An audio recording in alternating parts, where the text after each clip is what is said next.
तू चाहे तो दरबान को सुल्तान बना दे। आहा, तू चाहे तो दरबान को सुल्तान बना दे। तू चाहे तो सुल्तान को दरबान बना दे। आहा, आहा, अरे वाह वाह वाह वाह वाह वाह वाह, सही, बिल्कुल हक है।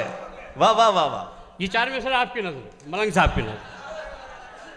आज छोड़ूंगा नहीं आपको, आपने छेड़ के, हाँ, इनका तो फायदा कर लिया, अपना घाटा किया। हाँ।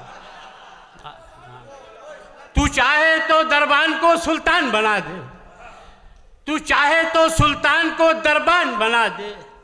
एक गैर मुसलमान की ये फरियाद है मौला, हर शख्स को तू साहिब ईमान बना दे। आमीन या रब्बुल आलमीन। भाई विजय तिवारी साहब जिंदाबाद जिंदाबाद। विजय भाई जिंदाबाद जिंदाबाद जिंदाबाद जिंदाबाद जिंदाबाद जिंदाबाद जिंदाबाद जिंदाबाद।